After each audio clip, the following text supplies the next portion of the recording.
Hi అండి. Hello, నమస్తే. అందరూ ఎలా ఉన్నారు? బాగున్నారా? Welcome to Surekha kitchen. ఇవాళ నేను మంచి బ్రేక్ఫాస్ట్తో వచ్చానండి. మళ్ళీ వీడియో చూడండి, ఎంతో సాఫ్ట్గా మృదువుగా మల్లె పువ్వులు లాంటి ఇడ్లీలండి. చిన్న చిన్న టిప్స్ వాడితే మనకి మంచి సాఫ్ట్ అయిన మృదువైన ఇడ్లీ వస్తుంది. అవేంటో వీడియో స్కిప్ చేయకుండా చూడండి, తెలుస్తుంది. మన ఛానల్ ఫస్ట్ టైం చూసినట్టయితే ప్లీజ్ సబ్స్క్రైబ్ చేసుకోండి. మీ ఫ్రెండ్స్ అండ్ ఫ్యామిలీ మెంబర్స్కి షేర్ చేయండి. నేను తొందరగా చేయాలనుకుంటే ఇలా మినపగుళ్ళు వాడతానండి, లేదంటే పొట్టుపప్పే వాడతాను.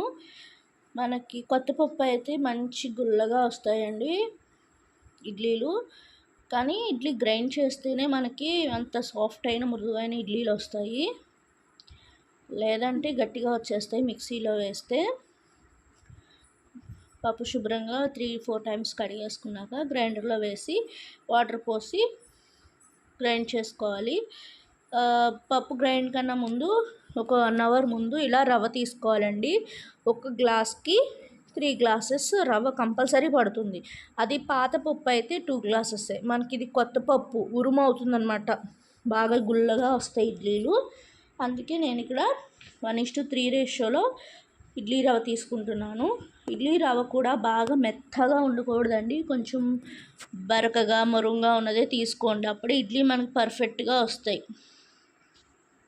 మరీ మెత్తగా ఉన్నది తీసుకుంటే రవ్వ ఏమవుతుందంటే ఇడ్లీ మెత్తగా వచ్చినా మెత్తగా ఉంటుందన్నమాట.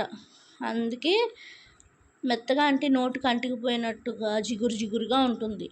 రవ్వ మనకి రవ్వలా ఉంటేనే ఇడ్లీ టెక్స్చర్ అనేది బాగుంటుంది. ఇడ్లీ రవ్వ కూడా 3-4 టైమ్స్ బాగా బియ్యం కడిగినట్టు కడుక్కోవాలండి. అప్పుడే తెల్లగా మల్లె పువ్వుల్లా వస్తాయి ఇడ్లీలు. చూసారా, ఇందాక గ్లాస్ వాటర్ పోసి గ్రైండ్ చేసి స్టార్ట్ చేశాను. మళ్ళీ పిండి గోధువ వచ్చింది, తిరగడానికి కష్టమవుతుందని మళ్ళీ ఇంకొక గ్లాస్ వాటర్ పోసాను. అలానే వాటర్ పోయకూడదండి మనకి. అలానే బజ్జీ పిండి ఉంటుంది చూడండి, బ్యాటరు పల్చగా కాకుండా అలానే గట్టిగా కాకుండా మనకి ఆ కన్సిస్టెన్సీ వచ్చే వరకు గ్రైండ్ చేసుకోవాలి. చూపిస్తాను చూడండి ఎంత మృదువుగా వచ్చిందో. మనం ఉండ చేసి వేసాము, ఉండలానే ఉండాలి వాటర్లో, స్ప్రెడ్ అయిపోకూడదు అనమాట. అదే మీరు పల్చగా చేస్తే స్ప్రెడ్ అయిపోతుంది. అలా కాకుండా ఇలా టెస్ట్ చేసుకుని పిండి కన్సిస్టెన్సీ చూసి తీసుకోవడమే. మొత్తం అంతా పెద్ద గిన్నెలోకి తీసేసానండి. మీరు ఇడ్లీ పిండి ఎప్పుడు కలిపినా కూడా ఒక వెడల్పాటి గిన్నెలో కలుపుకుంటే బాగా పొంగిపోకుండా ఉంటుందండి. అందులో ఇప్పుడు వేసవకాలం కాబట్టి నేను నార్మల్ వాటరే వేసాను. మీరు కూలింగ్ వాటర్ వేసుకోండి, ఎక్కువగా పులవకుండా బాగా వస్తుందన్నమాట. పిండిలో తర్వాత రవ్వ మనం వాటర్ తీసేసి డైరెక్ట్గా ఎప్పుడు వేయకూడదండి. మనకి ఏమవుతుందంటే ఇడ్లీ మృదువుగా రాదు, పొంగినట్టు రాదనమాట. కంపల్సరీ నీటిలోంచి గట్టిగా పిండి తీసుకోవాలి రవ్వ అనేది. ఈ పిండి కన్సిస్టెన్సీ మాకు 3 days వస్తుందండి, 8 మెంబర్స్కి కదా. నేను ఇక్కడ 2 గ్లాసెస్ పప్పు వాడాను కాబట్టి 6 గ్లాసెస్ బియ్యం నూక ఇడ్లీ నూక తీసుకున్నానండి. చూసారా మంచిగా. ఇంకా మనకి చాలా లోతుగా ఉంది కదా, ఇలా వెడల్పాటి దాంట్లో తీసుకుంటేనే మనకి పిండి కరెక్ట్గా పులుస్తుంది అనమాట, మరీ పొంగిపోదు. చూసారా, ఇది నేను మార్నింగ్ 5కి అండి, ఎప్పుడు మెలకు వస్తే అప్పుడు లేచి కొంచెం పిండి ఫ్రిడ్జ్లో పెట్టేసుకొని మిగతా దాంతోనే బ్రేక్ఫాస్ట్ చేస్తాను. నెక్స్ట్ డే చేసేటప్పుడు ఆ పిండి ఒక గంట ముందు తీసేసుకుని కూలింగ్ తగ్గాక మళ్ళీ as it is breakfast preparing అయిపోతుంది. మనం నైట్ తీయాల్సిన అవసరం ఉండదన్నమాట. ఇలా ఆల్రెడీ ఒకసారి ఫర్మేట్ అయిన పిండి ఫ్రిడ్జ్లో పెట్టుకుంటే ఉప్పు కలపకుండా పెట్టుకోవాలండి. కొంతమంది ఏం చేస్తారంటే పెట్టేసి మళ్ళీ మార్నింగ్ తీసేసుకుని ఒక 2 గంటలు ఉంచేసి తర్వాత పెట్టేసుకుంటారు టిఫిను. అలా కాకుండా ఇలా ట్రై చేయండి, నెక్స్ట్ డే కూడా చాలా ఫ్లఫీగా వస్తాయి ఇడ్లీలు. నేను తీసుకున్న పిండిలో ఉప్పు వేసాను. ఇక్కడ ఒక చిన్న చిట్కా అండి, కొంతమందికి ఉప్పు కలవట్లేదు, అక్కడక్కడ కలవట్లేదు అనిపిస్తుంది కదా, వాళ్ళ కోసం ఎక్కడైతే ఉప్పు వేశారో అక్కడ కొంచెం అంత వాటర్ వేసి ఒకసారి స్లోగా మిక్స్ చేసిన తర్వాత పిండి అంతా కలిపేసుకుంటే మనకి ఈవెన్గా పడుతుంది. నేను ఇక్కడ సీవండిదే వాడతానండి, సిల్వర్ది. ఇడ్లీకి ముందుగా 1.5 గ్లాసు వాటర్ వేసుకోవాలి.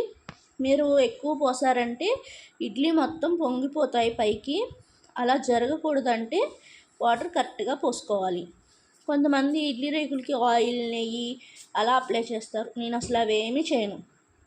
బాగా కడిగేసుకుని వాటర్ తీసేసి, తుడవవసరం లేదండి గుడ్డతో.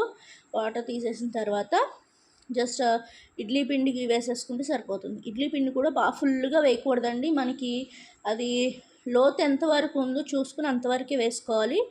తర్వాత రేకు కూడా పెట్టేటప్పుడు మనకి చుట్టూ హోల్స్ ఉన్నాయి చూడండి, ఆ హోల్స్ మీదకి పిండి పోసిన ఆ ప్లేస్ అనేది రావాలన్నమాట, గుంట.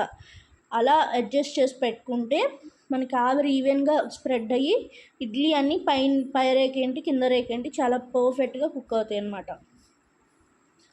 చూసారా, ప్రీహీట్ చేసుకున్నాము. వాటర్ పోసి పెట్టేసాను ఇందాకడే. అలా ప్రీహీట్ చేసుకున్న దాంట్లో మీడియం ఫ్లేమ్లో 15 మినిట్స్. అస్సలు మనం పెట్టేటప్పుడు ఇడ్లీ పాత్రకి టచ్ అవ్వకూడదండి. అలా పెడితేనే మనకు పర్ఫెక్ట్గా ఉడుకుతుంది. ఒక 15 మినిట్స్ తర్వాత చెయ్యి చెమచేసుకుని ఒకసారి టచ్ చేస్తే మనకి అంటుకుంటే ఇంకొకసారి ఉడికించుకోవాలి. అంటుకోకపోతే ఉడికించాల్సిన అవసరం లేదు. ఒక 5 మినిట్స్ అలా ఆవిరి మీద వదిలేసి కట్టేసిన తర్వాత మంచిగా తీసేసుకొని సర్వ్ చేసేసుకోవడమే. పల్లీ చట్నీ అండ్ గీ. కారపొడి ఉంటే కారపొడి మీకు అందరికీ. దీనికి అల్లం చట్నీ కూడా బాగుంటుంది. ఆ రెసిపీ కూడా మన ఛానల్లో ఉంది.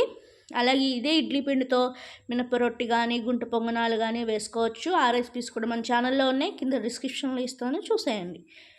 Thank you for watching. Like చేయండి, షేర్ చేయండి, సబ్స్క్రైబ్ చేసుకోండి. Bye bye.